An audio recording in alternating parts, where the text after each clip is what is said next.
Hi, my name is Kyle Fields, and this is Coursen's Corner. I was driving back from Dallas last night, and there's a podcast called The Rewatchables. Premise of the podcast is back when we used to have cable, and we would like just kind of like flip through the channels.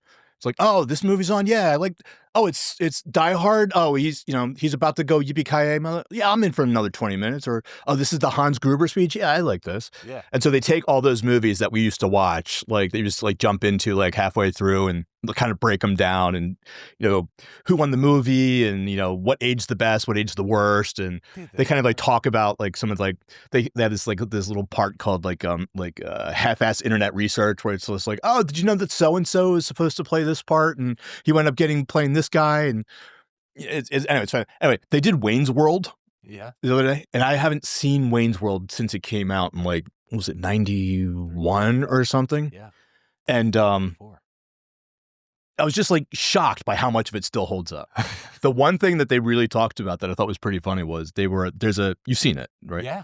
There's a scene where they recreate almost like frame by frame the opening to Laverne and Shirley with like, the glove on the bottles and like waving it goodbye and stuff like that with like the theme music. Yeah, and yeah. It's like, they're like, that's the only thing that like, there's no one under 35 that would get that reference.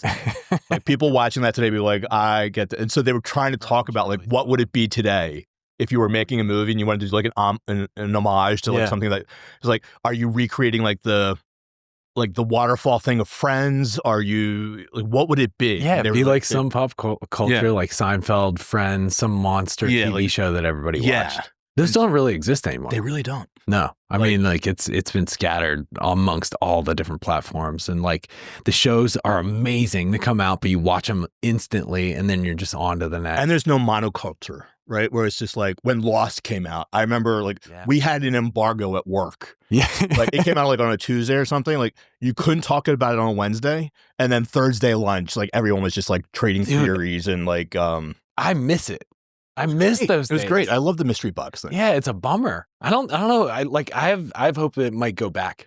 I think there's going to be a platform that is going to go the other direction. Like everybody's going the way of like massive tons of content, every niche down. Somebody's going to figure out that people love simplicity.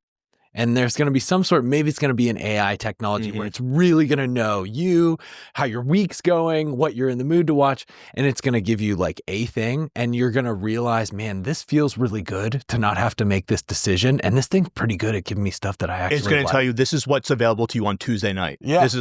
Because it used to be like, I remember like when the TV guy would come, I'd be like, okay, this is what I'm going to watch on Monday. This is what I'm going to watch on Tuesday. This is what I'm going to watch on Wednesday. Now it's like, if I have time to watch TV, it's like, maybe Sunday nights I'll catch up on like whatever, like the Prestige.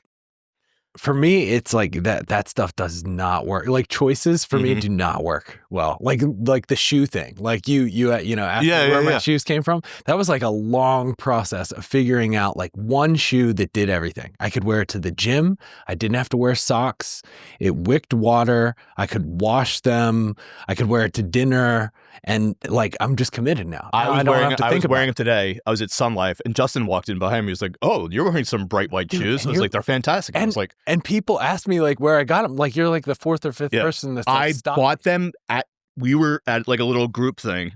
I asked you and I bought them sitting right there. Yeah. They were at my house the next day. So when I find an opportunity where like I've researched it out and I can like just land on it and just commit to it, I'm so alleviated. I have so much more cognition.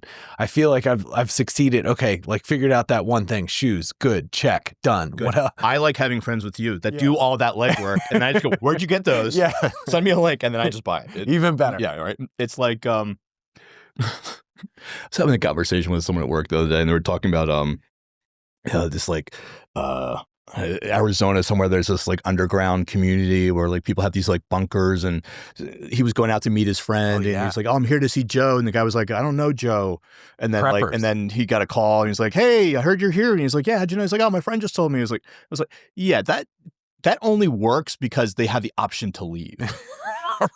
right. Like that's like the modern day LARPing. It's like there's some guys that like to dress up as like cowboys and Indians. There's some guys that like to drive like the revolutionary soldiers. There's some guys that like to play post Armageddon. Bigfoot. Yeah, right? Sure. But it's like, being a prepper is kind of like Fight Club, right? The number one rule is don't talk about it. Yeah. Because otherwise, like when shit does go down, guys like me are just going to come and take your shit. You guys are doing all the legwork. Right? Like, okay, like I know Thank this God guy's got somebody's this, doing I know it. that guy's, it's like what's the old like you need enough money to buy what you need and enough weapons to get the rest. Yeah, that's it, man. Break society down. Buy what you want and enough weapons to take what you need. Bones. Yeah, because it's one of those things. It's like everyone's your brother till the rent comes due. Yeah, and everyone's neighborly until it's their kids who are hungry. Yeah, man. And then, dude, that's what it's like. The thing that probably drives me personally more than anything is just being capable. Just being capable. If shit goes down, if the world gets bombed, if like everything goes offline, be fucking capable enough to not fall apart. Yeah. My buddy, Clint Emerson, a good friend of mine, Clint's the kind of guy that like you could drop off in the desert naked and like 3 days later he'd show up in like a 3-piece suit driving a Maybach with like $100K in cash. Like he's just, and he wrote a book called Resilient. That is, and it's just like one of those things like, here's how to make a shelter. Here's how to chop wood. Here's how to sharpen an axe. Like just like basic fundamental, if like, it's almost like a ranger handbook for the everyday man. Yeah. Of like what would happen. Like here's how to do a trap and kill. Here's how to do it, make a deadfall. Here's how to, but things that like, I think like I'm a little older than you, but even like when we were growing up and we had like the Boy Scouts or like outdoor adventures, or like we learned how to like I was kicked out of the house every morning at like 7 a.m. I was told, don't come back till the streetlights are on. And like the world was my playground. Yeah. And because of that, like you had to learn, you had like the classroom and then you had the streets, right? Dude, you kind of learned. And you're interested, when you're in like kind of on your own, you're interested in figuring out like, okay, what would I do? You also don't have a choice. Right? It's like, oh, I spent all my money on lunch. How am I getting home? Yeah. It's like you had, I was with my, I was back east seeing my family. And I had my nephew in the car. Every year I go out to lay wreaths at Arlington of brothers who made the ultimate sacrifice. And we're driving back and we were talking about direction, like leaving Arlington Cemetery. I said, well, we're at the northeast entrance. And he's like, well, how do you know? It's like, well, because I have a map, and then but also like this, like which way does the sun rise? And he's like, east. And I was like, okay, so which way is the sun coming up? I was like, well, how do you know which way it's going? I was like, well, in a given moment, you don't know, but if you wait 5 minutes, like your shadow's going to move. And so you'll know how it's going. He's like, well, if you're like knocked out and like you like woke up, like, how would you know if it was like, if you were facing east or facing west? And I was like, because the sun only moves in one direction. Like it will never rise in the west and set in the east. So if you're standing here and it's going this way, that's east. Yeah. So we're driving home. And we're still like kind of like talking about direction, like as you know, different. He's 10, so it's like we're talking about a million things at once. Sure. And I was like, so if I stop the car right here, like, would you know how to get yourself home? He's like, yeah. I was like, how? He's like, because the GPS, like right there. I was like, okay, so we take away all technology. So I turned off the GPS, turned off my phone, turned off everything. I was like, how do we get home? He's like, I don't know. I was like, okay, well, what do you know? I was like, do you know where your school is? Like, do you know certain landmarks? And so we plotted out where certain landmarks is. And I told him about like backdrops. Okay, so you know that your house is past the 7-Eleven, but it's before the Pizza Hut. So the Pizza Hut is now your backstop. You know, if you hit the Pizza Hut, you went too far, right? And then we were like 5 minutes away, right? But over the next 15 minutes, we were like, okay, so that's too far. I know that's too far. I know, okay, we just kept splitting the difference until he knew his neighborhood, and then we got home. Yeah, man. But like, if you don't understand that basic framing when your GPS goes out, like, how are you going to get home? How are you going to live? Yeah. I mean, like, I think what it's all tied to, and I think you see it nowadays, is anxiety. Mm-hmm. When you know that you'll be okay, you know what to do. If this happens, like I'll figure that out. Like I have some experience, and you know it. You feel less anxious about it. If you're dependent on everything all of the time, like your subconscious knows that. Yeah. And it's going to manifest as just the fear of like some event that's going to like knock over all the dominoes. It's so true. And Huberman was talking about this. He had Goggins on. And there's some technical name for it. I'm going to call it like the Goggins part of your brain, which is like if you... The AMCC, I think. Yeah. The anterior mid-cingulate cortex. I actually texted this to myself. Yeah. I was fascinated. I was talking with Khalil about this, and there was this girl there, young woman, athlete, and we were talking about this, and she goes, oh yeah, that's your blah, blah, blah, blah, blah. I was like, Yeah, it's fascinating. It's called the, so this is what Huberman and Goggins were talking about, the anterior mid-cingulate cortex, which is, and quoting from, what am I quoting? I'm quoting from Wikipedia, so God knows if this is true. It is involved in a certain higher level function such as attention allocation, reward anticipation, decision-making, impulse control, e.g. performance monitoring and error detection, and emotions. Some research calls it the anterior mid-cingulate cortex. But basically, it's like the more difficult things you do, the more comfortable you get with future difficult things. Yes, you build a muscle against difficult things in general. Yeah. Right, like that apply to whatever. But the crazy thing about it is you actually have to do things you don't want to do. You have to become comfortable being uncomfortable. Yes, because you get less of effect the more you do the uncomfortable thing. Like if it's ice baths, like at first you're going to get a great response because you suck at it. You actually don't want to do it. You do it for a while. You start to enjoy it. You enjoy the effects of it. It's part of my routine. That's great for your body, but you're no longer developing that AMCC, that part of your brain that's like getting stronger at overcoming true resistance, like actually things that you don't fucking want to do. And it's that like fine balance between like challenge and difficulty. Yeah. Right. It's like learning a new language or learning to play piano or guitar or I think you see this a lot with athletes, and I think you see it a lot with entrepreneurs. Because like there's a certain kind of like I don't know about you, but like I know like in my business, sometimes it's like this is great and everything's gonna be wonderful, or oh my God, everything's on fire and we're all gonna die. Yeah. It's like there's no like, yeah, everything's okay. It's like you're either in like monk mode, build mode, beast mode, or you're in just like you're enjoying the fruits of your labor. Right. It really doesn't in between. No, that like balance that anybody talks about like has not existed for me. Like it's been one of who like Dana White's got like that great thing. He's like, I love these people who come up to me like, oh, I can't wait to be my own boss so I can do whatever I want. It's like, yeah, you're gonna be working 80 hours a week. Yeah. There's no such thing as weekends. Monday was like President's Day. Had no idea until I went to the bank and it was closed. Yeah. Well, no, I went to the post. I went to UPS to pick up a couple packages. Right. And they're like, I was like, any mail today? They're like, no, there's no mail today. It's a holiday. I was like, what holiday? They're like, I don't know, President's Day. I was like, okay. You said it could have been Christmas. I wouldn't have known. Doesn't matter. Yeah. It means nothing. Did you always want to be a business owner?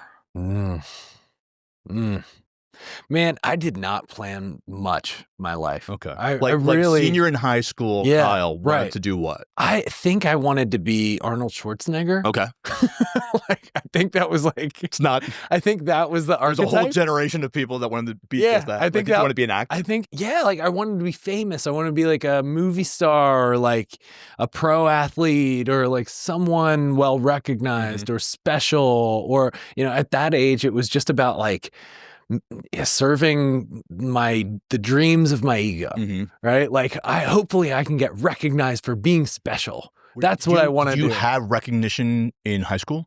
Were you a popular kid? Were you good at sports? I generally did. I was a quarterback of the football team. Okay, yeah. So I was the oldest of 4 boys, great parents, very supportive, everybody telling me I'm special. I think I bought into it. And I genuinely damn it, I'm special. like 17, 18, it's just like, I just want to prove to the world I'm special. And I wasn't even sure exactly Did you think you were? Did you believe you were? I still do. Yeah. I still do. Yeah. Yeah, I still do. Well, I mean, you kind of but you look into that and like, well, what is special about it? And I think it ties back to what you were getting at, which is I think I've always had that bravery, courage, willingness, self-belief that I'll figure this out. And I've just been more willing to get into those uncomfortable places and figure it out. And I've given myself some evidence that I can figure, difficult things out. Is it also because you absolutely under no circumstance you would rather die than even ever admit that you're not special? Oh my God. I would what's the point? I remember being in Ranger School and there was like, I don't know if there was like a force march or a run or something. And I wanted to quit so bad. And the reason I didn't is because my dad would be disappointed in me if I did. Because he was like an Olympic athlete. He was a fucking badass. I was like, I am coming home with a tab or in a box. Yeah. Like, yeah, those are my 2 options. Like the fear of being average and normal is similar to the fear of death. Like it's it feels the same. Yeah. The fear of either. Death, kind I of think, would like be easier. kind of like it's over, you Yeah. know? And I did, like, there was a point in, I went to law school. I thought I was going to be a lawyer, and I was like doing that job. Schwarzenegger go to law school? And he did not, Yeah. no. So that's where that like took He a became little governor, bit. though. But he did do he wore a suit. But I felt I was not good at being a lawyer. I was probably very average, and I felt very What average. kind of law were you practicing? It was litigation. I was in West Virginia at the time. So it was like civil defending suits or coal companies, civil suits, defending coal companies, defend mostly like defense work for like so you were of bigger counsel companies that like did bad shit, or like were not, maybe they didn't even do bad shit, but they were doing such big shit that they have a lot of liability. Right. So like you're defending those companies, and I felt an incredibly average existence. Like I felt average at that work. I felt average like in the population. I felt like there was no possibility for me to like stand out or like express anything that makes me unique, like in this path, in this direction. Back up for me 1 second. Did you play ball in college? Yeah. Where'd you go to school? I went to Bucknell. Really? Yeah. Okay. In Pennsylvania. Yeah, I grew up in Philly. Oh, nice. Yeah. So like Pennsylvanians like no Bucknell. Like we know Lehigh. Lehigh, right, Lafayette, right. Bucknell, Or Brown. all those schools. Okay, so you're playing ball there. You go play ball at Bucknell, majored in finance accounting, okay, got a job school. at a bank, worked there for like a year or two. It was like I think I can do the law, because like lawyers were coming in. I was like, they aren't that smart. So I took the LSAT, very average LSAT, but good enough to get into West Virginia University. Went there for law school. Pretty average, got out, worked for this litigation firm, and just was dying. How long inside. Were you there? 6 months before I was like, I made a horrible mistake. It was like, because I don't know anyone who's a lawyer that enjoys being a lawyer like 4 years in. It was the worst, man. And I saw my whole life, out from there. I saw where this is going, and I didn't like any of it. And I've never been like a very depressed person, but there was like definitely this feeling of like, if I didn't wake up tomorrow, that'd be better. How old were you then? I was 26, 25, 26. So that's right around the time where it's just like, that's like shit or get off the pot. Sucked, dude. Right? It sucked because like I'm 25, 26. Like I got to figure out my life now. Yeah. I'm out of college. I can't go back to college. And like But it's also like a change needs to be made, or like the writings on the wall. Dude, it's the quintessential like it's like Morpheus showing Neo the red pill and the blue pill. It's like, where this pill leads. This one will show you how far the rabbit hole goes. Yeah. And I knew like if I stayed in it, I was dead. One way or like my soul was dead, or I was actually going to be dead just from, basically monotony. Yeah. I wouldn't have been able to handle it. So what did you do? Took acid. That old? That's how Steve Jobs came up with all his great ideas. He dropped the tab and walked around Thailand and was like, wouldn't it be cool if this book could talk to that book? Yeah. I'd never done any psychedelics before. That was your first never experienced anything like that. In West Virginia? Yeah. And it wasn't like this planned thing. Like, I hate my life. I need to like, it wasn't that, man. It wasn't like I planned out my life and I need an intervention. So I'm going to have like an experience of drugs. It was like, I was partying with people that just had lots of drugs on them, and it was 4 a.m. and somebody was like, let's dose Kyle, and they dosed me. So I don't even know how much I took, but it was enough for me to like sit on my porch from like 6 a.m. till I'm going to say like 4 p.m. and just watch. It was the fall, and I just watched the leaves, and I watched all the different directions that my life could go. Because I was experiencing one direction. That's why I was so depressed. I'm like, this is what's going to happen. Shift.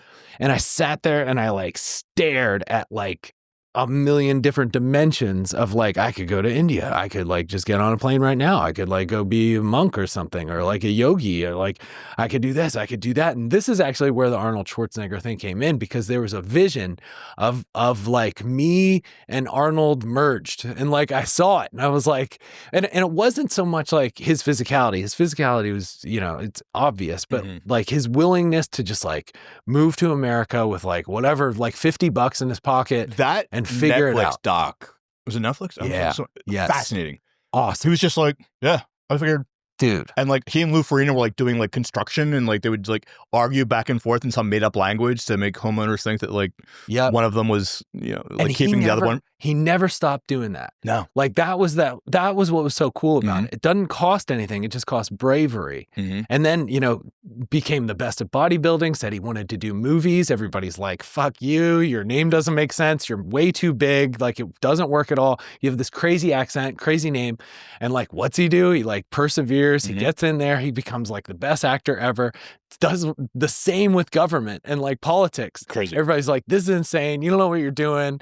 He goes in, he does like a banger job. Had Schwarzenegger been born in America, he would have become president. Oh, he should be. He still should be. I think we should change the law. I swear to God. Like the guy is, he's prime for leadership. He's been through so much shit. He's like been courageous at so many moments in ways that are more and more difficult to be brave in.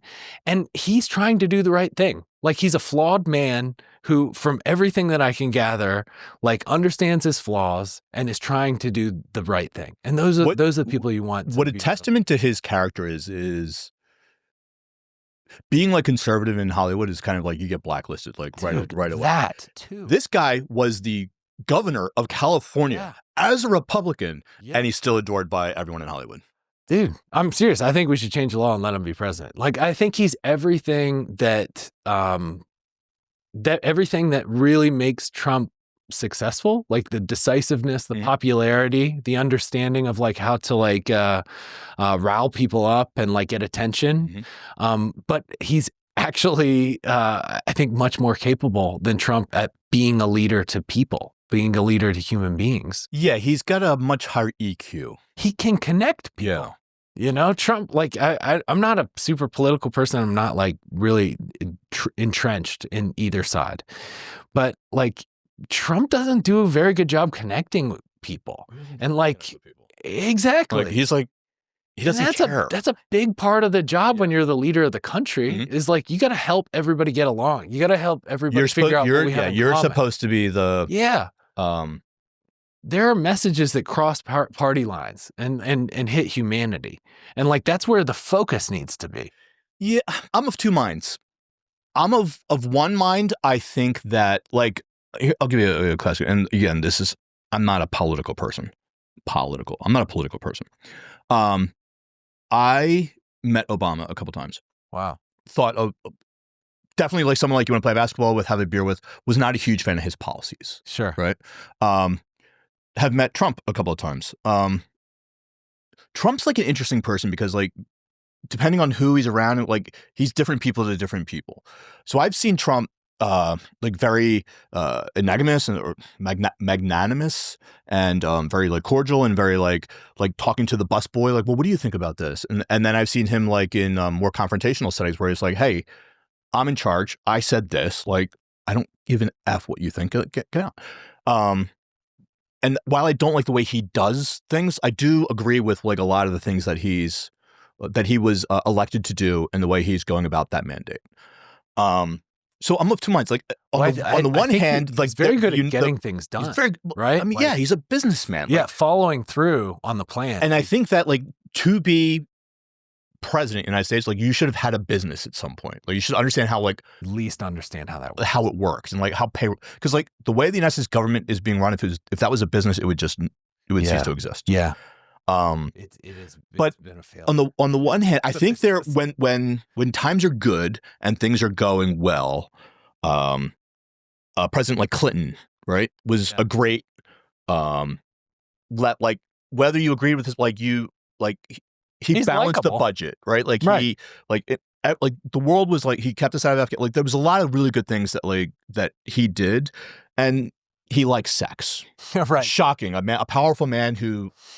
The president who of the free enjoys world. sexual gratification. That's never happened before. Right. But there are times like in crisis, it's like you don't like there are like wartime leaders and there are peacetime leaders. Peacetime leaders can be a little more agreeable. Wartime leaders, it's like they need to know how to make tough decisions and do it because it's what's best for everyone, and you may not feel good. It's kind of like medicine. Take uncomfortable action. Yeah, it's right? kind of like sometimes there's not a clear right or wrong, but somebody has to make a decision, and like you got to be able to be the one that's like, I'll make the call. Yeah, like let's say like your body's riddled with cancer, and there's one surgeon that is the best in the world at like they made a whole TV show about this called like House MD, where the guy was basically a dick, but he was a genius. Right. And it's like, if your life's on the line, if it really matters, like, do you care that he has shitty bedside manner if like when he has the scalpel in his hand, he's fucking Mozart? Right. And I'm not saying that Obama, like, I'm not doing that comparison. I'm just saying that when the job needs to be done, does the personality matter? Like they're not. I don't need my barber to talk to me. Yeah. Well, and that's where give me a good haircut. And at wartime too, like people aren't as bored. They're not going to get hung up and caught up in the personality stuff. They're going to like, the only thing that matters is the result. I mean, that's where like it bothers me how much progress I've made in various points of my life because it was an emergency. Like, because there was no option. Necessity. It was necessity compared to when everything's great, everything's fine, there's no pressure. I look at those two different phases. I'm like, fucking 95% of like everything I've done was in crisis. You know, it was when like it had to get done. And like, how do I become the type of person that acts the way that I do in crisis? Maybe not acts the way that but I can get things done the way that I do in crisis when everything's good. Like what's missing for me? Like, where's the missing link? What needs to happen? What does that look like? What does that feel like? But that is something that I feel like, you know, I'm in my 40s now. I'm 42. Like my 40s need to be about like, I have all this like wasted time when things are good. How do I make them as efficient? And maybe find a way to enjoy it in the way that I'm driven in fear and production when things are rough. Yeah. Right. I know that I'll use I statements. I know that I have personally struggled with this, where it's like, I would almost like self-sabotage certain instances just to keep me hungry. I definitely do that. You know, I hate that I do that. I don't even realize I'm doing it while I'm doing it. 100%. But I look back at it and I'm like, that's what that was. That was my subconscious, like knowing that like you need to get shit done, and the way that you get shit done is when it has to get done. Is when it has to get done. Yeah. In a weird way, I think that's kind of what procrastination can be for me. Well, I mean, procrastination is a trauma response. Right. It's like, I only do my best work when it's like, and it's not that you do your best work. Like, you actually would do your best. If you have 5 days and 5 hours to do something, your end result will be infinitely better if you do 1 hour every day. And then it's one of those, like, if you have 3 hours to chop down a tree and you spend the first 2 hours sharpening your axe, right? Like, that third hour, that tree's going to go down no time flat. But if like you're one of those people that you've only 3 hours to chop down a tree and you wait till the last 20 minutes and you swing like a motherfucker with a dull axe, it'll get done. But was it the most efficient way to do it? Yeah. Probably not. Right. You see this a lot with like creatives too, right? Like the band who is like, they were poor and like living in the van and like writing about those experiences. And then they get the album sells billions, and then it's time for their second album, but now they're into 4 seasons, and you know, it's drugs and women and parties, and it's just not the same because they don't have the same story that they did at the beginning, man. The story's changed. Yeah. You know, I mean, it's like that, and maybe that's it for me. And I think that's what drives people is narrative and storytelling. What's the story that you're telling yourself? Like, what's the story that's in your head now? And there's 2 stories, right? There's the story you're telling yourself, and then there's the story you're kind of promoting. Oh yeah, as your story. Absolutely. And I was guilty of that for a long. Honestly, like until after therapy, there was 2 completely different narratives. Yeah. There was the narrative that I promoted, that I told everyone, I'm strong, I'm good, I'm successful, I'm fine, I don't need any help. And then there was the, you know, I can't wait to die one. Yeah. Right. And you run those 2 like in parallel, right? And then like, you know, what happens when you get them in alignment? Right? Like, what happens when you can bring those together and you can get it fueled by a story that means something to you? 100%. You know, that's going to like fuel you day to day, like not from terror or fear, but like from like what the thing that really connects in you, like that matters and it's meaningful to you. So of story, you're seeing Schwarzenegger and yourself merge as one on this acid trip while the leaves are falling. Yep. how does that go from there to here? Yeah, it's crazy. I want to hear it. So the next day, I just get on bodybuilding.com. So like Okay, literally, so you were an athlete in high school I and played college? football, right? Yeah, so So you're like I still was like a football guy. you're I still- knew how to be in the weight room. Yeah. I never did bodybuilding. I Okay. didn't understand what that was. Yeah. Like the strength and conditioning that I did was like squats, front squats. Like it was for football. Like be really resilient. Like, sport specific. be bulletproof. Like like put a lot of Yeah. weight on you in Keep comfortable your ways. ACL from tearing and And just get know how to slide really before you get hit. fucking strong so that like when you get smacked like over and over for like seasons at a time, like you can survive it. But like there's not really bodybuilding in there at all. So I didn't understand anything about bodybuilding.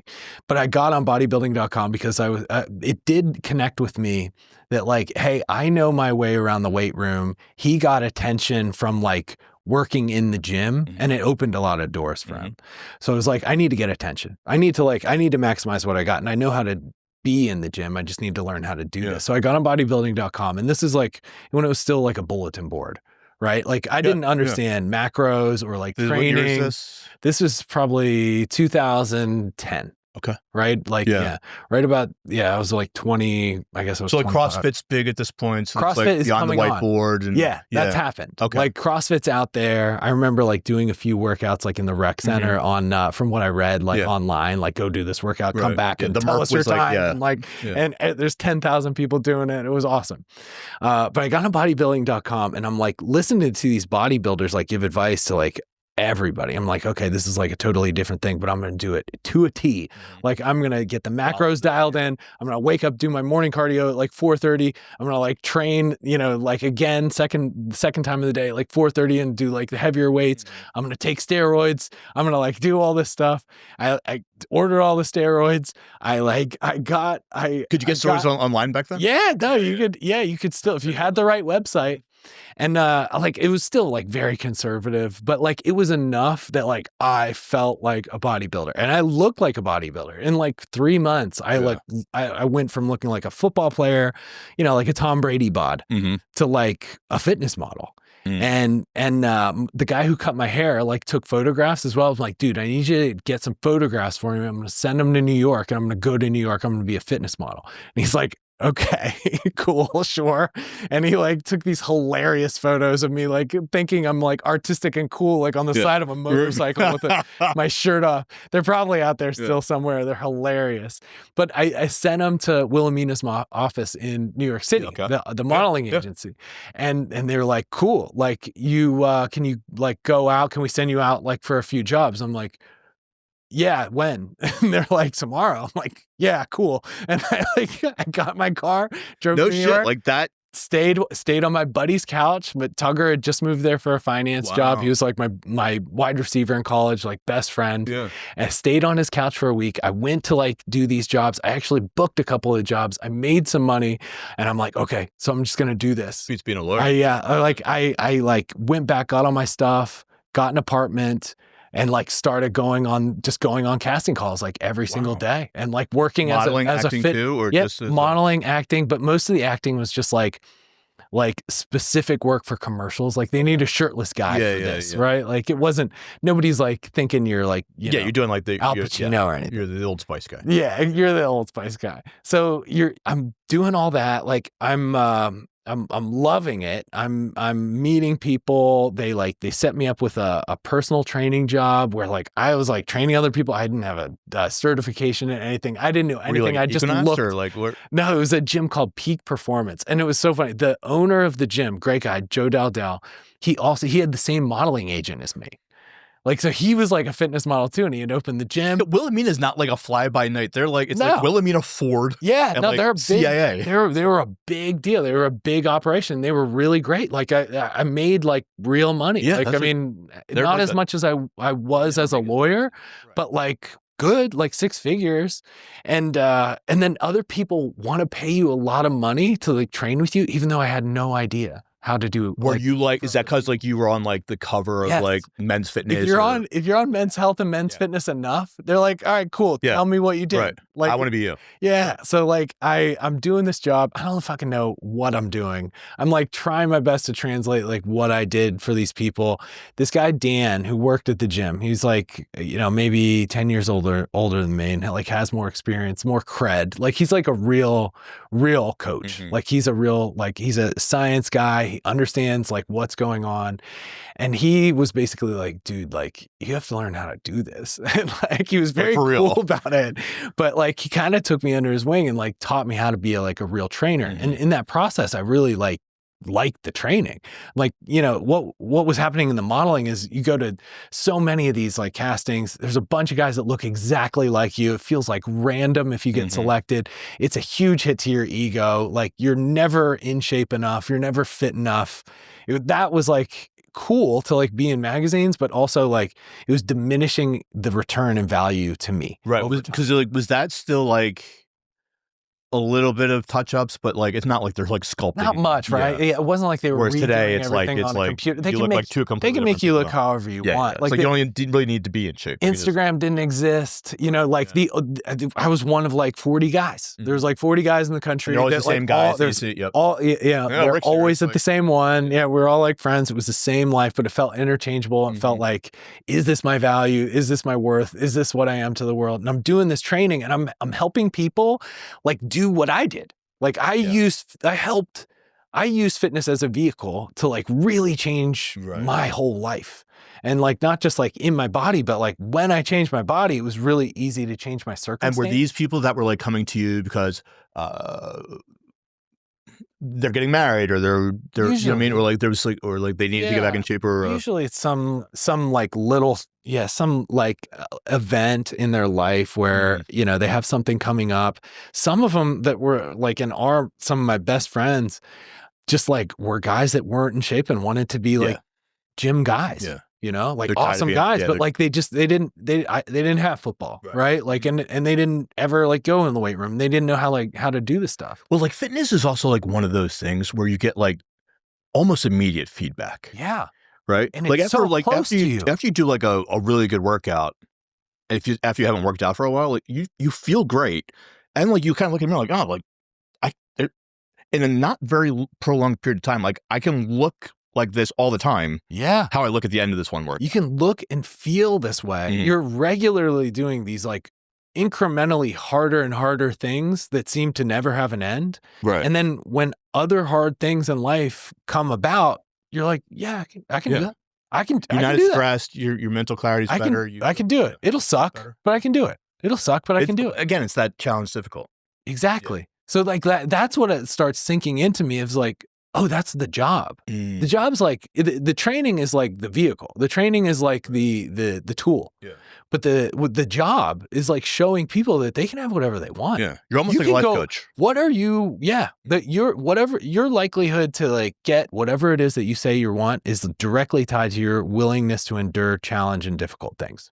It's usually not complicated. Eating is not complicated. People know like when they're eating good and when they're eating bad. The hard thing is the willpower of like, yeah, I know I would like to eat that, but I have a strong will and I'm going to serve my best interest, right? If you can keep that's that muscle, that's that AMCC. And if you can keep it strong, it's not just your diet, it's your relationships, it's your everything career, across the board. It is your happiness level. It is your fulfillment level. And it's for me, at least, like the most direct line was like through working on your body. Right. And I think that's what happened with Arnold too. You know, I don't think it was any different. I don't think for me, I just don't know any other direct way to get that sort of feedback that like actually changes people. And at this point, I've just seen it with so many people, man. Well, what he talks about in the doc is how he loved how regimented it was. Yeah. It's like, I know on chest day, I'm going to do this many bench presses. I'm going to do this many flies. I'm going to do this many pec deck. I'm going to do this many blah, blah, blah, blah, blah, blah, blah, blah, blah. It's like, and I know I wasn't done until I did it all. Yeah. And then I would go, okay, now we're going to do shoulders. Dude. For shoulders, it's blah, blah, blah, blah, blah. It's the most important thing, man. It's just like, just write it down. Just write, if it's not written, it's not real. Just write it down, man.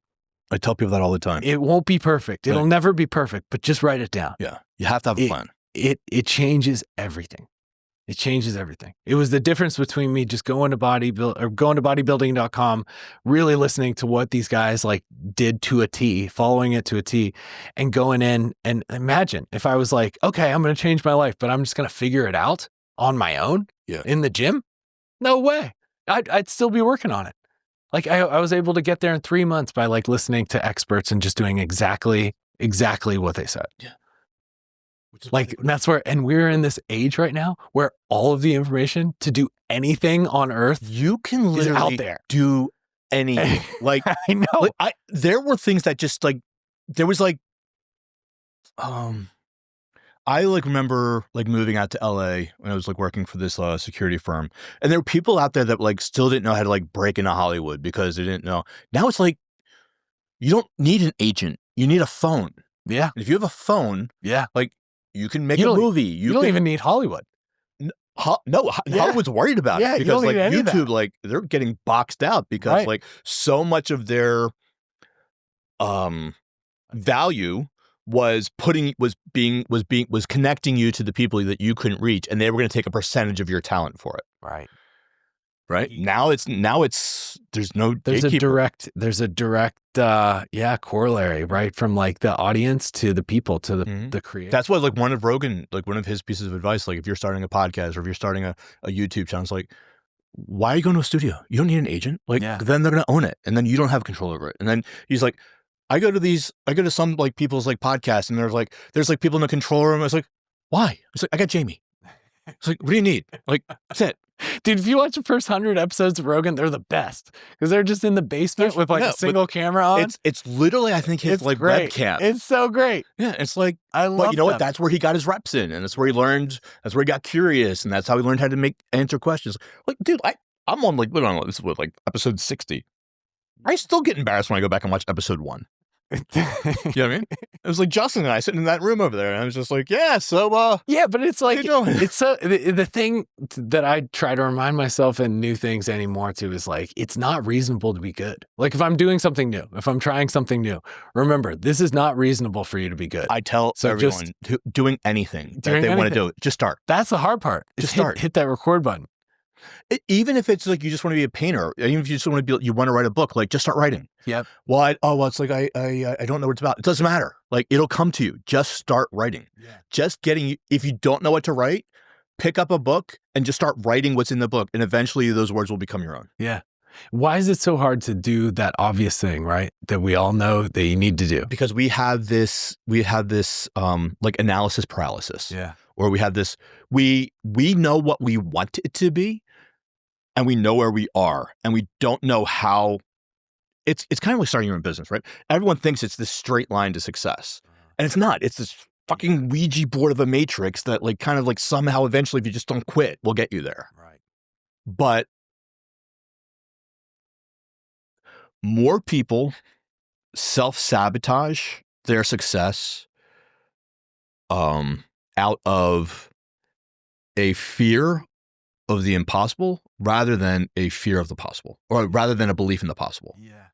Like, is it possible that lightning could strike this room right now and kill both of us? Yes. Is it plausible? No. Right. So why are we going to worry about the lightning bolt? Yeah. Right. I'm just going to go on like the lightning bolt's not going to happen because it's a really high percentage that it's not.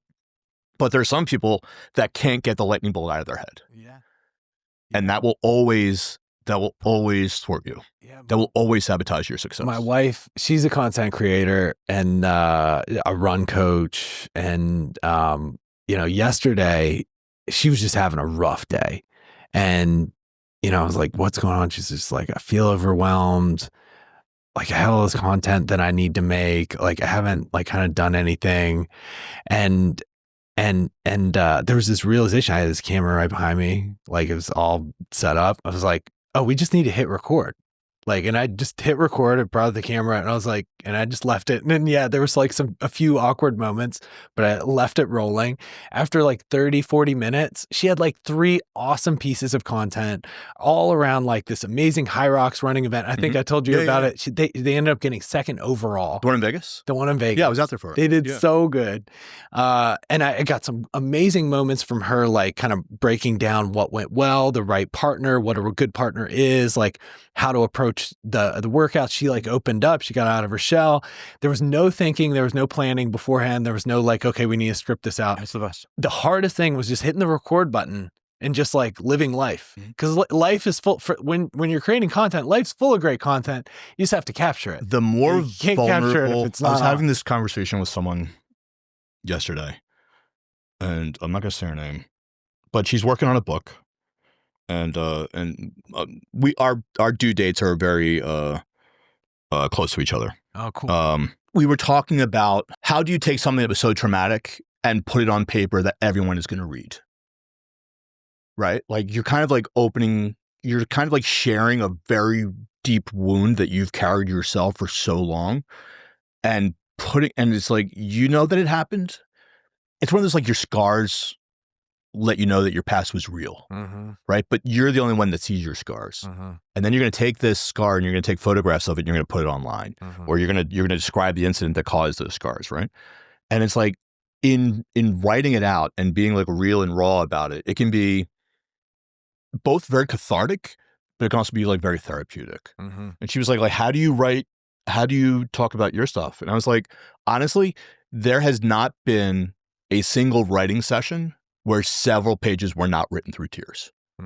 But the more vulnerable you allow yourself to be, the more authentic you allow yourself to become. And I think a lot of people, myself included, just didn't realize that how much that trauma doesn't define who you are, but it was instrumental in helping you become who you are. And if you are able to share that with others who have lived through or experienced similar circumstance, you may serve as the guidepost as those who served the guidepost for you were when you were ready to heal. Yeah, man. Yeah, man. I'm thinking about what you mentioned about like the story you have up here versus the story you're putting out there, and like the process of bringing those two together, right? Yeah. It can be terrifying.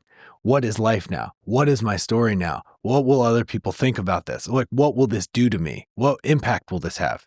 How is this going to affect me in 5 years, right? Like, you have no idea. So this is why I wanted to invite you on. You and I, Justin invited us, a bunch of guys, to this little group that we had. We were all kind of sitting around. You came in, and we had kind of been chatting for a while, and then you showed up. And we kind of like threw you in. We're like, hey, this is what we're talking about. Like, tell us. And you're just like, you're like, fuck, dude. Like, your business has gotten to the point where it's scaling and growing, but you're like, fuck, like, I didn't want to do payroll. I didn't want to do HR. Like, I wanted to, like, all I needed for, like, what did you say? Like, my whole value is wrapped up in my front spot. And I was like, yeah, like mine was like, how big am I and how strong am I? Yep. Right. It's like, but at a certain point, like, you have to, it's like grow or die. Yeah. Right. It's like you know, you're not happy where you are. You know that if you really want to, what's that old saying? Like, hell is when the person you are meets the person you had the potential to be. Oh, yeah. And it's just like, like if I just had the bravery, if I just had the courage, that all the time, right? Like you feel that all the time, all the time, right? And you let that like drive you. You can do amazing things. You can have anything you want. Like you can change this world for the better. You can like help millions of people. Like you can have an impact. You can make this unbelievable, magical, incredible fact that you happen to be a living human being. You can make it matter forever. Yeah. I wrote a book. Elon is catching fucking rockets falling from the sky. Okay. There's more work to be done. Yeah.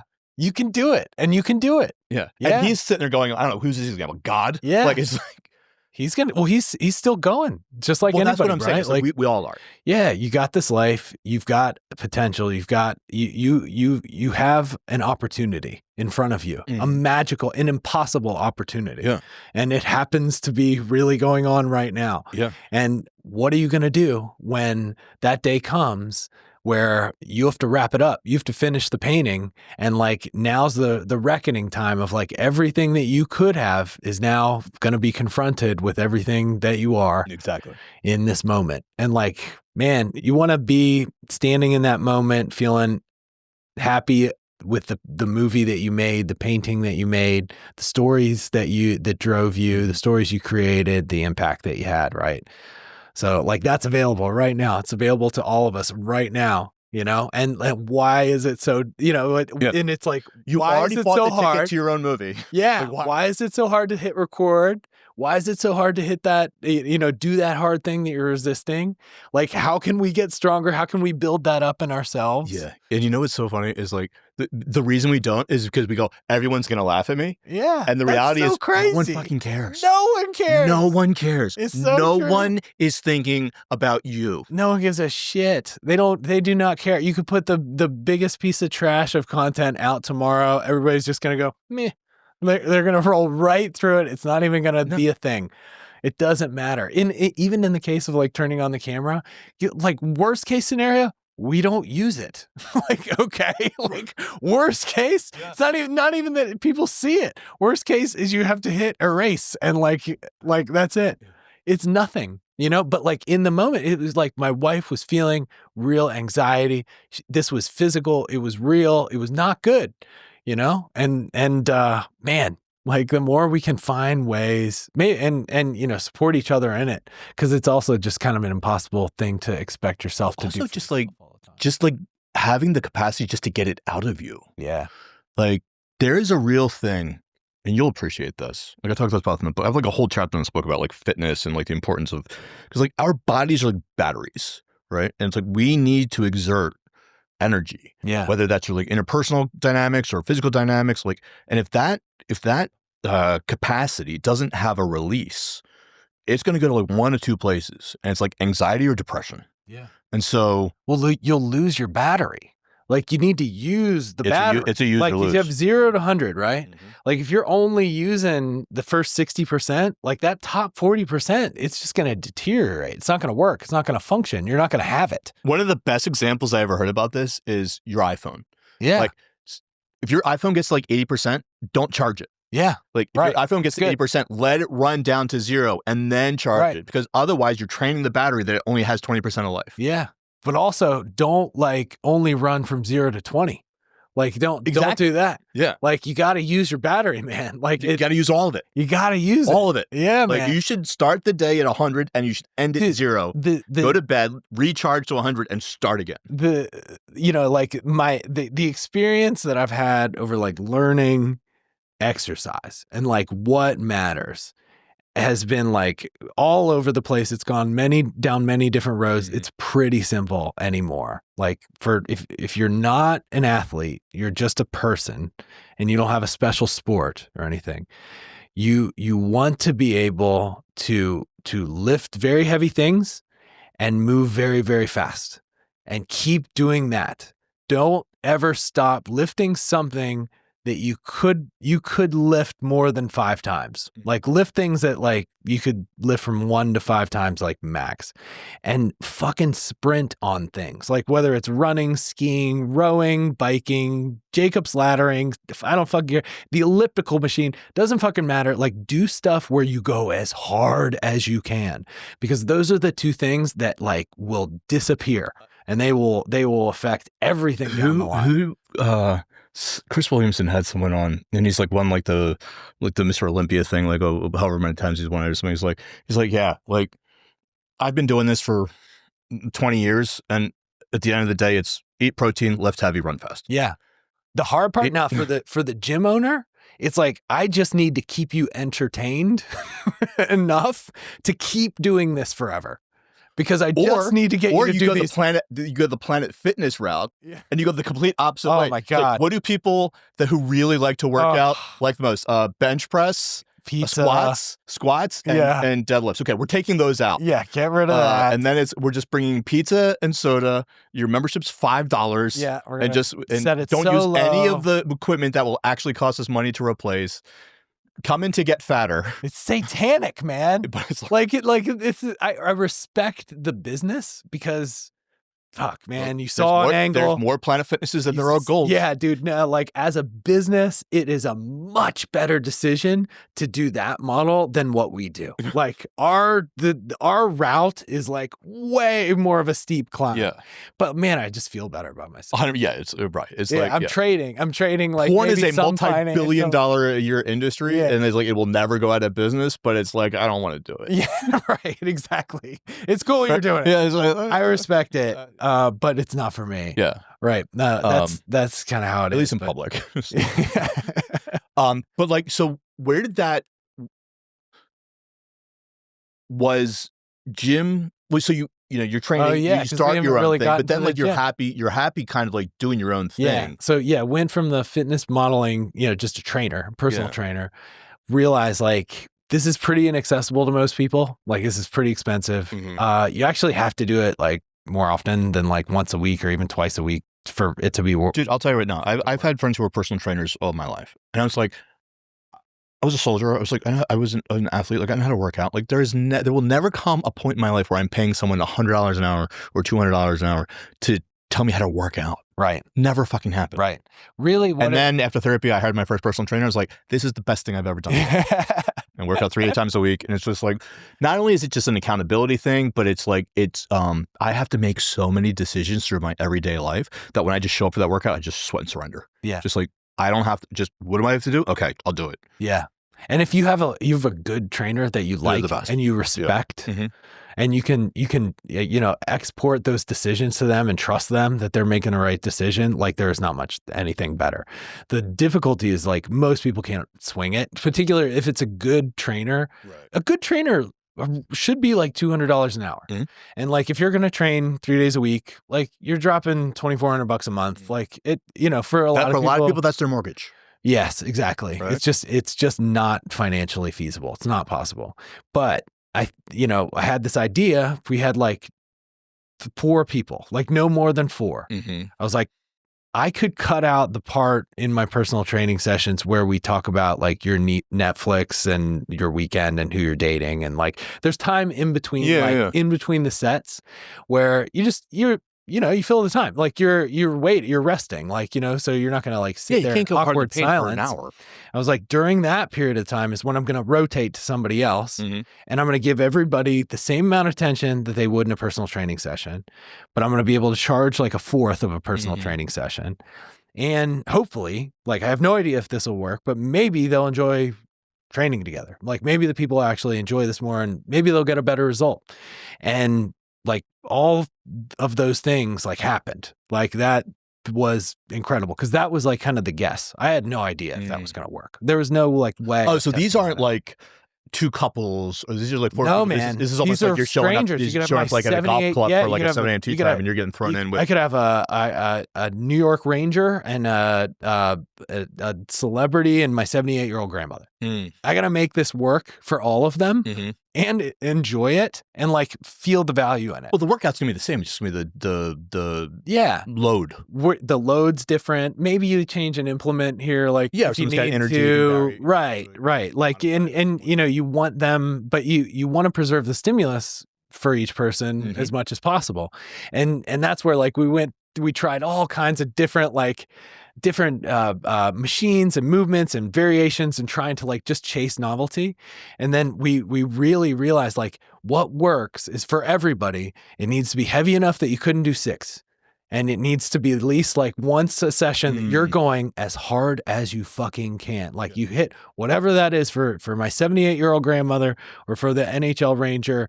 You can do the same thing. They're both going to hit their limit, but you got to make that happen. And if you can make it happen and you can get people to come consistently enough, it was the best way to engineer that effect of being able to do difficult things, like lean into challenge, step out of my comfort zone, and apply to the rest of your life. And that's my favorite shit. Yeah. Like the fucking best Google reviews have nothing to do with the training. Like they have like, I've joined this gym and here's what happened to my life. That's the shit. That's what got me into it. That's what I wanted to do. That's what I care about. That's why I do it. You know, the training is cool. It's interesting. It's not the gym, it's the outcome. Fuck yes. Fuck yes, dude. Like if somebody else like gets the courage to like step out of a bad relationship or an abusive relationship, they can actually like change and turn that corner for the better. Like, and that happened because I was alive. Like, cause I was part of that story and I got to like intervene at the right time to just turn it a little bit. Fuck yes. Yeah. How do I do more of that? Like, how do I help more people? How do I get that outcome? That's all. That's it. That's all I care about. And like, this is the tool that I've like had that's driven pretty consistent results for that. Have you seen the, I don't know if it's like an Instagram thing or it's like where it's just like, how fitness translates to my like real life. And it's like, she's doing like a goblet squat, right? And that's bending down to pick up the kid, or like she's like, dude, that's great. There's she's like doing like a like med ball slams or something, and it's like pushing the guy away from her at the bar. It's like, it's just like, oh yeah, like fitness is life. Oh, dude, the best Christmas commercial of all time. Have you ever seen this? The old man that's such a with the kettlebell doing the kettlebell, and he like he's like doing this weird move because he's like picking it up. And he's like pushing it out and like, you're like, what is he doing? Fighting it every day. Every day he's cold and like the neighbors are watching. Awful. And he's huffing and puffing. And then like he starts getting it together and he like puts on like the Olympic jacket, like, and he's got like the workout outfit. And then he gets all dressed up and then he lifts his granddaughter up. I'm almost tearing up to just thinking about it. Star on top of the tree. Beautiful. It's the first time I saw that commercial, I was just like, what? And then I think I sent it to everyone. I went to YouTube. I was like, and I was just like, best commercial ever, period. Dude, if that's the mission, man. That's the thing, dude. If you can help people, like those are the meaningful things in people's lives. 100%. And they're the things that, like, honestly, people have the hardest time, like working through, getting around, figuring out. Like that's the stuff that the luggage you carry, like on the way to your last day, right? Yes. Right. Like that's the stuff. And like, here's my best guess of like how you're going to be able to get yourself on top of it. Yeah. And that's like a memory he will have on his deathbed. And that's a core memory that little girl will carry for the rest of her life. And we will live in our hearts forever. Oh, so good. I'm so glad you didn't see the Peloton commercial. I don't know, man. I don't know. Which so then did you, at what point do you decide to scale? Yeah. So I never wanted to scale. Like when we opened this gym, this was it. I had fucking done it. Like I didn't need a boss. Right. I could set up the gym the way that I wanted to. I could get the program the way that I wanted to. I could charge what I wanted to. I could run it the way I wanted to. It does not get any better than this. Do not like let anything in and around. Like I didn't have a sign. I didn't want to be on Yelp. I didn't want to be on Instagram. I didn't want anybody to know we were even down here. The only people I wanted coming in were like referrals from my friends. Right. I was like, if you know somebody cool, like you can send them down. We'll talk to them and see if we want them in here. I'm like, I'm protecting this space. The first rule of Foot Club. I'm protecting this space because the reason for this space is my life. Like that's in reality, that was the reason for the business. This is the life I want to live. I want to be around the people that I love and the people that I want to be around. I don't want to deal with anybody that brings negative energy or anything bad into my life. I didn't want anything to do with sales or marketing. I just wanted to be like this underground secret gym that people talked about in whispers. And like, I would die an old like yogi of like you have to have a gold coin, like a John Wick universe in order to get through the front door. That's what I dreamed of, man. That's what I wanted. I hired my brother, my current wife. She wasn't my romantic partner at the time. Current wife? But yeah, she was. Wives are there? She was one of our first. She was one of our first members. So she wasn't my wife at the time. I got it. But she became my wife. My brother's girlfriend and some girl that we met at a CrossFit gym, and like and my business partner Dan, the guy who took me under his wing. And the six of us just like lived down there, and it was awesome. Like for 5 years, like really, like from 2016 to 2020, like we were a family. We were living our best lives. Money didn't matter. Like we were waking up at like 4:30, staying there till like 9. We were training our asses off, like in sick shape, eating meals together, like going back, training our clients together. We did, like, it was awesome. COVID happened and we couldn't even be open. Like we couldn't let anybody down there. Like I was thrown completely. Everybody, like all of my members, like moved out of New York City. Like people were gone. Like I didn't know if they were ever coming back. Right. Like it went from like everything being awesome and amazing and like our comfortable little safe place to none of that. And like nobody's even here. And I don't even know I don't know how to get money. I don't know how to get any customers. I have like debts that are building. I had like a cushion of cash in our account that I kept all of like my friends, my family, like my wife, my brother, my brother's girlfriend, kept everybody on payroll for 9 months, like while we're like not making anything, drained the bank, like completely dry. Couldn't pay my friends and family. Luckily, my business partner and my wife just decided to stay. I could like basically lost my brother like for a few years. Like he was like my best friend. Couldn't pay him, couldn't repair the relationship. You know, we're getting back together like soon. He's getting married and he invited me to the wedding. And like that's been good. But yeah, man, like he's my best friend. Then like it you know, it took everything away. And you know, that feeling of like not having any capability, right? Like I didn't have the capability to get new customers. I didn't know how sales and marketing worked at all, right? Like I was weak, helpless, incapable. I couldn't take care of like my family. I couldn't take care of the people that I wanted so much. I got into the business to like protect and take care of and like empower. I couldn't do anything. I was helpless. And, you know, like it was just the three of us, lost everybody. You know, this was like the fall now, and like one of Hermosi's ads, like for gym launch, like back one of his original companies, like scrolled through Instagram and it was some insane offer of like, you'll make $100,000 in your first like 90 days or you don't pay anything. I was like, okay, fuck it. Like, I gotta do something. Yeah. And, signed up for gym launch.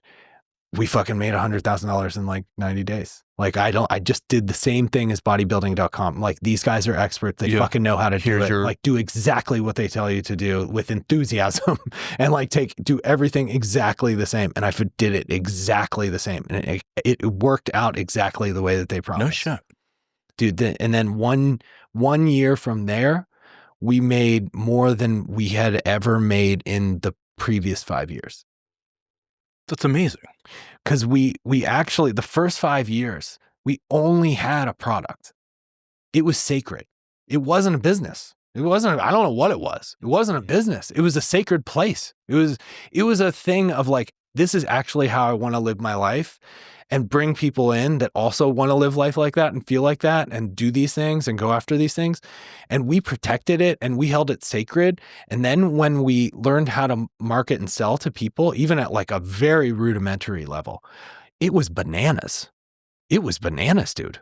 Like that was like, what do we fucking do? Like with all these people, like now it was like, wait, how much money do we want to make? Like how many employees could we have? How many people could we save? How many, like how big could this be? And wow, it's one of those like, you don't know what you don't know things. I didn't know at all. I was like, wait, like you could help more people? Like more than the dozens that are like coming down here? Like you can go bigger than that? Yeah. Like you can get other people to like find like meaningful work that they love and like enjoy doing what the job that I would have loved to join. I can create those jobs for people where they can like have lives and careers and families and kids, and like I can do that if I get good enough at like the management of this. Yeah. Cause like I have a good product now. Now I just have to figure out how to like get people's attention. And now like, you know, currently it's like, how do I get the right people's attention? How do I, you know, I don't want now it's quality over quantity. It's still not like, it's not right for everybody. Just like the old days, like we do still have to protect that, but we have to get as many of those people that are looking for this as possible. And like, they're cool people. Those are cool people, man. Like those are our people. They're not going to like respond to some dumb ad the same way that everybody else does. Right. You got to talk to them different. You know, you got to speak their language. Yeah. And like, don't be afraid to like do what you are, be who you are. Lean into Yeah, like be who what you are, works. but meet them where they are. Exactly. Mhm. Yeah, that's it, man. Like you That's have so to cool. find a way to bridge that gap. So like I've been following Hormozy for a long time. You're the first one I ever, not that he doesn't have like a million, but you're the first one I've met that like, oh no, I did it and it fucking works. fucking work to a T. Like gym launch is the shit. Like they are for real. Like I cannot stress how big a deal it was to me personally and to like my life's mission. And like, look, I have plenty of like complaints, that like I would have for any great personal trainer. Right. Like it's hard. It was like hard to learn all that stuff. Like I didn't like his taste in like ads. I'm like, this is going to make us look bad. Like, but fuck it. Like he knows best. He says he's tested these left and right. So you do it. And then, but like over some time, you figure out what he's doing. You figure out like, oh, it's okay to It's have the different Bible. tastes. You can have, it's a guide. Follow the guide. Mhm. Like you can make the implementation, whatever is unique to you in your own voice, your own personality. You don't have to like But the structure, you don't the have layout, to make Alex your personality. Right. But like what he's doing is very methodical and like everything's done for a reason. Do that and think that way. Like that and at first do it exactly the way that he says it. And then the second iteration, maybe you can throw your own like little thing. Well, that's like anything. It's like when you are learning a sport, or if you're learning how to throw a football, or if you're learning how to carry a football. It's like, yeah, okay. So it's like these are the fundamentals. Yeah. Once I have the fundamentals mastered, now I can improvise. Now you can or if I'm playing an instrument, once I learn my scales, once I learn how to read music, now I can play jazz. Now I can improv. But I have to know, the B flat blues progression. Yeah. And then so long as I operate within that framework, I could riff as much as I want. If it's something with a business, like once I know the plan, now I can iterate. But I got to know the effing plan. Yes. It's crucial. Have a plan, find an expert, follow it to a T. Like only iterate on it after you're starting to get some success and you can make it your own. That's fucking great. Do it over and over. I love it. I end every podcast by asking my guests 5 questions. I'm excited. I'm going to ask you your 5 questions right now. Aliens, fact or fiction? Fact. Like little green men or? No, they're not here. Okay. But they're out there. Yeah, I agree. Number 2. Fact. Clint Eastwood is directing a movie about your life. Who is he casting to play you? Oh man. Who would I want to play me? Yeah. Henry Cavill. Good answer. He was British. Yeah, but he was also Superman. So I mean, yeah, he can do the American accent. 100%. Everyone outside of America can do America. Americans can't do anything. I know. Number 3, you have a time machine. You can go back in time to any time you want. Observe, hang out, see cool shit, come back and tell everyone what you saw. Can't change anything. Can't kill Hitler. Can't, you can't like learn this. You can't take the sports almanac back and like bet on games or anything. Okay. But you can go back and like watch the pyramids be built. You can go and sit in on the Last Supper of Jesus. You can see what was walk going with on. dinosaurs. You can, go to the Battle of Thermopylae. And go hang out with Genghis Khan. Yeah. That's a good question, man. Thank you. I think I'd be more interested in seeing like way back. Like I want to see the first monkeys like using fire. That'd be cool. I want to see like what was that, 2001: A Space Odyssey? I want to see like somewhere between chimp now and like humans now. I want to see what that looked like, where they barely had clothes, but they had clothes. Like the chimps started wearing clothes, right? And they were like they could make fire maybe and like hold food over it, or they just threw food into it and they would just like we're probably a little more evolved than chimps. I want to see what the fuck is going on right there. What were they doing? Like, were they doing drugs? Were they eating mushrooms? Probably. Like, what was going on at that point? What is that book? The stoned ape theory. The stoned ape, yeah. Yeah, the idea Hancock? that No, it's not Hancock. But I mean, look, man, you look at chimps and you look at us, and you're like, something happened. Like something serious happened there, man. Like that doesn't seem like that's just time. Like there was some stimulus. No, that was profound. Yeah, there was probably some kind of like punctuated equilibrium that something happened that like accelerated this so fast. And like they say, like could be like the gut, and like we figured out how to like cook food so we could like free up more resources. Yeah.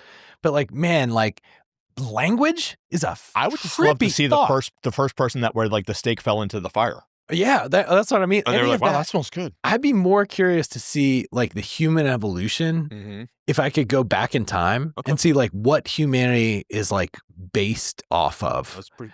Even more than like, you know, all the civilizations that we kind of know more about. Like I'm more curious about like birth of humanity. Like what's that all about? Well, you see these entities known as the engineers came down from outer space, and they could be. Dude, I don't know. I wasn't there. Have you seen what was the aliens Anunnaki? movie? Is that who you're talking about? No, although that's a fascinating search. No, it's like the beginning of one of the aliens movies, a Covenant, where he like comes down like the big gigantic dudes with the bio-engineer that put the beaker in the water and self-sacrificed. Right, and that's how. Dude, I don't know. I wasn't there. I know I don't. I'd like to know. I know I don't know. That's an excellent answer. No one's ever given that one before. This is question number 4. What is a book, a movie, a TV show, or a piece of art that had such a profound impact on your life that it served as a pivot? Oh, Rudy. Great answer. Rudy. What did Rudy teach you about life? It taught me how to, I don't know. I didn't think about this until like this moment, dude. But like, you know, I watched that movie from like so young and over and over and over. And like the lesson of just be brave. And like what you think you want might not be the goal. Like it's who you become in wanting what you want. It's always the journey. Right? Like if there's a simple story for a little boy that makes like can have a meaningful impact on how he operates through life. Like watch Rudy, play Rudy. You know what's so funny is that like it used to be like watch The Karate Kid. It's about overcoming. If you watch The Karate Kid now, you realize that Daniel LaRusso was an asshole. I know, he's just like a bratty little kid. Fucking shit. Like you cheated in soccer. You fucking stole the guy's girl. It's like you fucking sucker punched him. It's like you deserve to get your ass kicked. Yeah. We'll get you out of here from this. Question number 5. You want to go serious or fun? No, I want to go serious.